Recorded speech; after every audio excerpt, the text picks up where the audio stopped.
முதலாக கரூரில் வந்து நான் வேலையை விட்டு வந்து இங்கே ஆரம்பித்தது தான் வி த லீடர்ஸ் ஃபவுண்டேஷன். நான் நிறைய பேர் இன்னைக்கு 18 லட்சம் பேர் கிட்டத்தட்ட நெருங்கி வி த லீடர்ஸ் வந்துட்டீங்க. இன்னும் லட்சக்கணக்கான பேர், இன்னும் கோடிக்கணக்கான நண்பர்கள் நம்ம ஒன்றாக இணைந்து வி த லீடர்ஸில் வேலை பார்க்க போகிறோம். அப்போ எங்கே ஆரம்பிச்சதுன்னு கேட்டிங்கன்னா இங்கே ஆரம்பிச்சது. எதுக்கு ஆரம்பிச்சதுன்னா விவசாயத்துக்காக ஆரம்பிச்சது.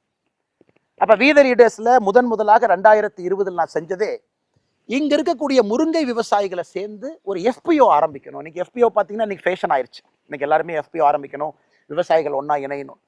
ஸோ 2020 என்னுடைய முயற்சி எல்லாம் இங்கே இருக்கக்கூடிய முருங்கை விவசாயிகளை ஒன்றாக இணைத்து ஒரு ஃபார்மர் ப்ரொடியூஸ் ஆர்கனைசேஷன் ஆரம்பிக்கணும். அதில் நம்முடைய முருங்கைக்காயினுடைய விலையை நாம் சப்போர்ட் பண்ணணும்.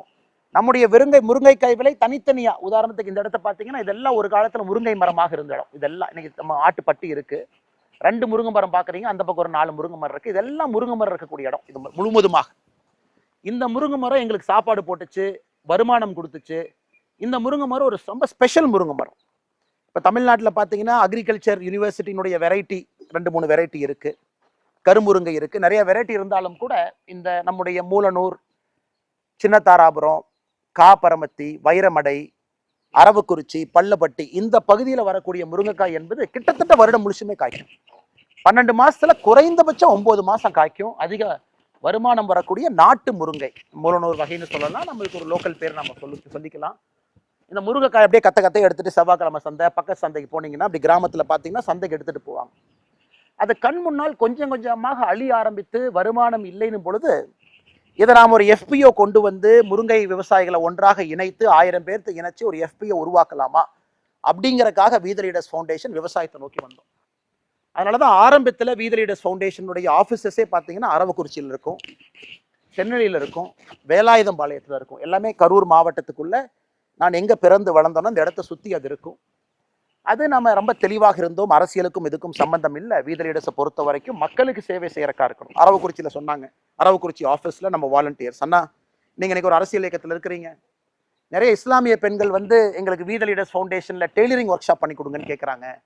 ஆனால் பண்ணலாமான்னு நான் சொன்னேன், கண்டிப்பாக பண்ணணும். அவர்களுக்காகத்தான் இந்த ஃபவுண்டேஷனே நடத்துகிறோம், அவர்களுக்காகத்தான் நம்ம நடத்துகிறோம். அவங்களுக்கு என்னைய பிடிக்காமல் இருக்கலாம், பிடிக்கலாம், அவங்க என்னைய வேறு பார்வையில் பார்க்கலாம். நம்மை பொறுத்தவரை எல்லா மதத்துக்கும் நாம் சமமாக இருப்போம், அதில் எந்த மாற்று கருத்தும் இல்லை. அதனால தான் எனக்கு ரொம்ப சந்தோஷம். அரவக்குறிச்சி வி த லீடர்ஸ் ஃபவுண்டேஷனில் நூற்றுக்கணக்கான இஸ்லாமிய சகோதரிகள், அவங்களுக்கு நம்ம டெய்லரிங் ஒர்க் ஷாப் கொடுத்து அவங்களுக்கு அந்த ஸ்கில் சர்டிஃபிகேட் கொடுக்கும் பொழுது நான் இன்டென்ஷனலாகவே இந்த நிகழ்ச்சிக்கு போகலை.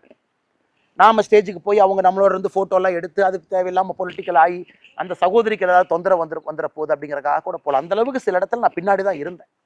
இன்னைக்கு சிலம்பமாக இருக்கட்டும், அந்த இடத்துல செஸ் ட்ரைனிங்காக இருக்கட்டும், நிறைய வேலைகளை நம்முடைய சகோதரர் பாஸ்கர், அவங்க நம்முடைய அரவக்குறிச்சியினுடைய வாலண்டியராக இருக்கிறாங்க. ரொம்ப சிறப்பான ஒரு மனிதர், ரொம்ப எக்ஸ்ட்ரீம்லி கமிட்டட். 5 வருஷமாக நான் பார்க்குறேன் நம்முடைய அமைப்பில் எந்த எதிர்பார்ப்பும் இல்லாமல் கிராஸ் ரூட்ஸில் ஒரு அற்புதமாக பணி செய்யக்கூடிய பாஸ்கர் அந்த பகுதியிலிருந்து ஒரு பெரிய மாற்றத்தை அந்த பகுதியில் நடத்தியிருக்காரு.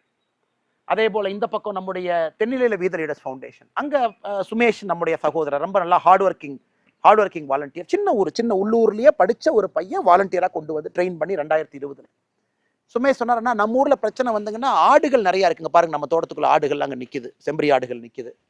ஆனால் ஆடுகளுக்கு வந்து நம்ம ஊசி போடணும், வெட்டினரி டாக்டரை கூப்பிட்டு ஒரு ஆட்டுக்கு ஊசி போட்டோம்னா அதே ஒரு பெரிய செலவுங்கண்ணே. ஆட்டுக்கு எவ்வளோ செலவு பண்ணணும், சில பேர் 10 ஆடு 20 ஆடு வச்சிருப்பாங்க. நாமளே மருந்து வாங்கினா பல்கா ஒரு வெட்டினரி டாக்டரை ஹையர் பண்ணி நாமளே ஊசி போட்டா என்னங்கண்ணே? கண்டிப்பா பண்ணுங்க தம்பி, எந்த தப்பு இல்லை. நம்ம பண்ற நோக்கம் மக்களுக்கு நல்லது நடக்கணும், மக்களுடைய வாழ்வாதாரத்தை கொஞ்சம் எளிமைப்படுத்தணும் அப்படிங்கறக்காகத்தான் நோக்கம். அப்ப கிட்டத்தட்ட 8500 ஆடுகளை தாண்டி அங்க நாம ஆடுகளுக்கு பார்த்தீங்கன்னா இந்த நிறைய நோய் வரும். குறிப்பா ஆடு உணவு உள்ளக்கூடிய பகுதி, வாய்ப்பகுதியில நிறைய வரும். அது அப்புறம் பூச்சி வரும், சொத்த வைக்கும், ஈ எல்லாம் போகும். அதெல்லாம் நீங்க பக்காவா பார்த்துக்கணும், சரியான நேரத்தில் அதுக்கு வந்து தடுப்பூசி போடணும். ஸோ அதுக்கு முக்கியத்துவம் கொடுத்து 8500 ஆடுகளை தாண்டி தென்னிலை பகுதி முழுவதுமே இந்த பகுதியெல்லாம் நம்முடைய ஆட்டுக்கு ஊசி போட்டு வந்தோம் 1 வருஷம் 2 வருஷம்.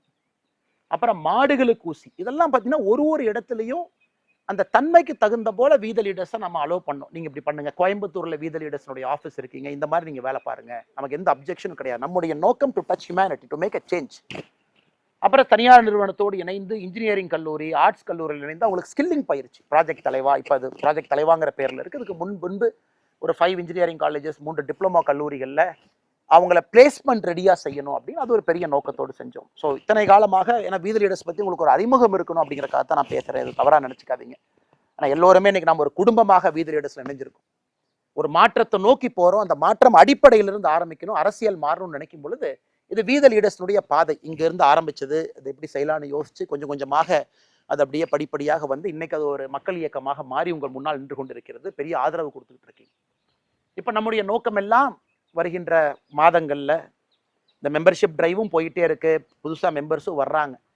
அப்படியே நம்ம முன்னாடி போக போக நம்முடைய நோக்கம் எல்லாம் வீத லீடர்ஸ் என்கின்ற ஒரு அமைப்பு ஒரு மக்கள் இயக்கமாக, மக்கள் சக்தியாக, ஒரு ப்ராப்பர் பொலிட்டிக்கல் மூமெண்ட்டாக, மக்களுடைய சோஷியல் இஷ்யூவை பேசக்கூடிய ஒரு இயக்கமா மாறும்.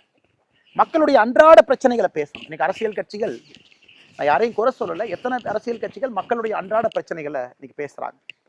ஒரு நடுத்தர குடும்பத்தினுடைய வாழ்க்கை, விவசாயம் பார்த்தீங்கன்னா இன்னைக்கு நிலத்துல எங்கேயுமே விவசாயம் பண்ணக்கூடிய முடியாது. உணவுப் பொருட்கள்ல நச்சாயிட்டு இருக்கு.